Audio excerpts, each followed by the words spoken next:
Thanks. Thanksgiving is just around the corner. This marks the start of the busiest holiday season of the year.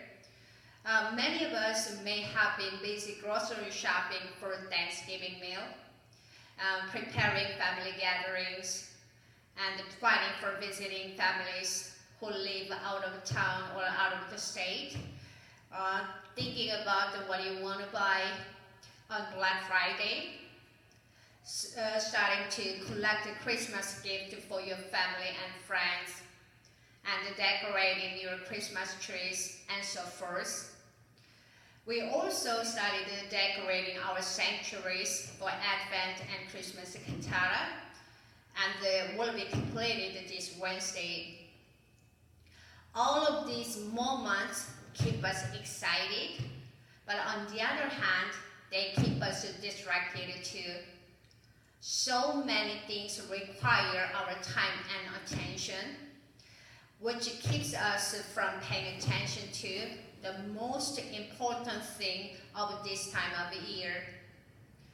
In the midst of our business, I want us to remember the essence of Thanksgiving.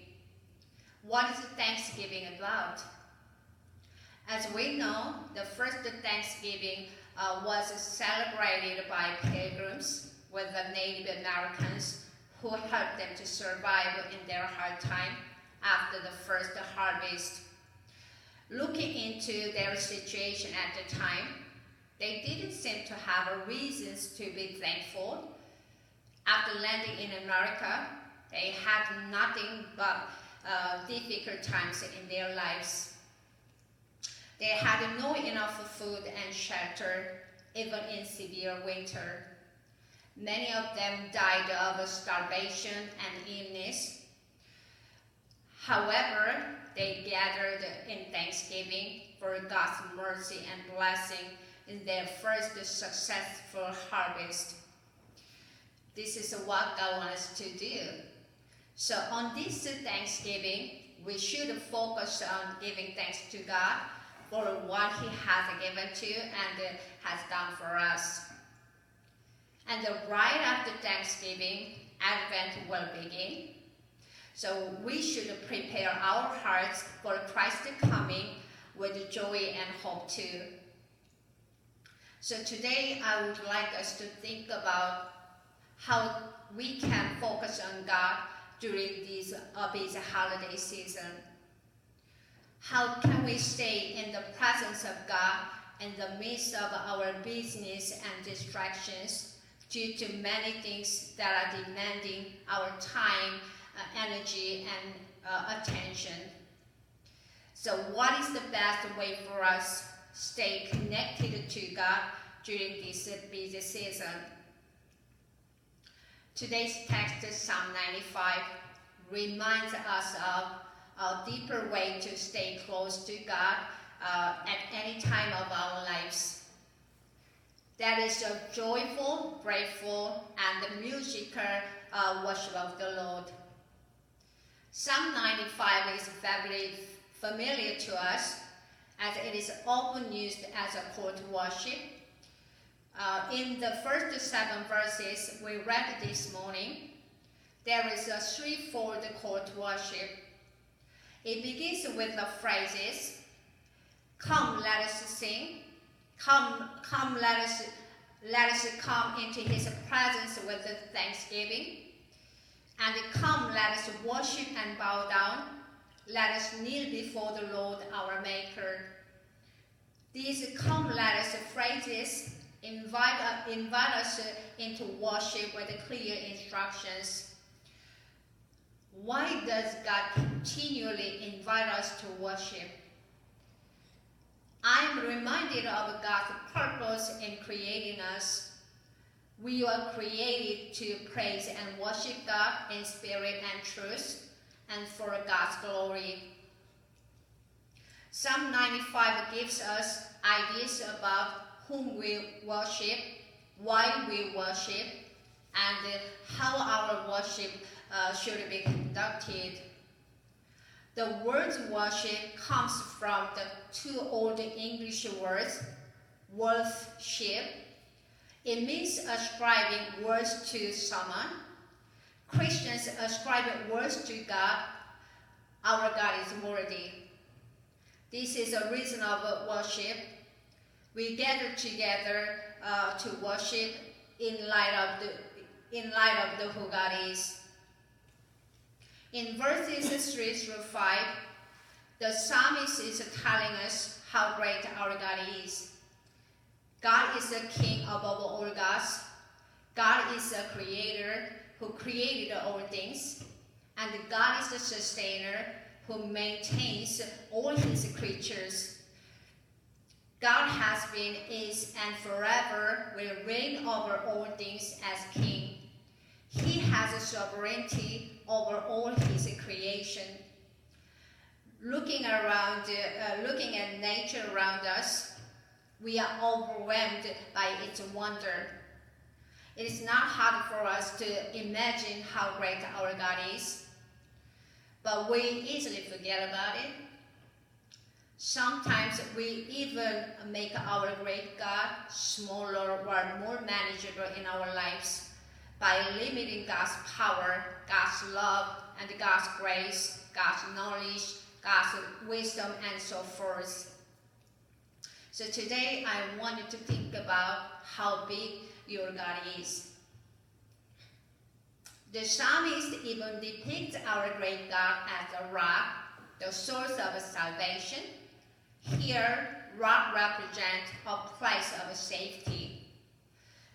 Our God is our security. He saves us and continually holds us in his hand. Our great God is also our shepherd who leads, feeds, and protects us. We are the sheep of his hand.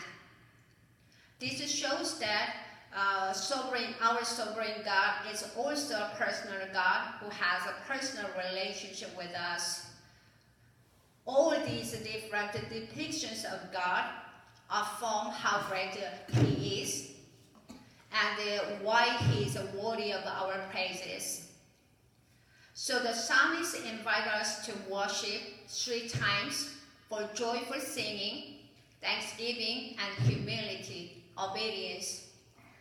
Particularly in verse 6, he calls, "Oh, come, let us worship and bow down. Let us kneel before the Lord our Maker." In both Hebrew and Greek, to bow down or to kneel is an act of submission and respect. We are called to offer our lives in obedience to the sovereign authority and kingship of God. We are called to come into God's holy presence with reverence.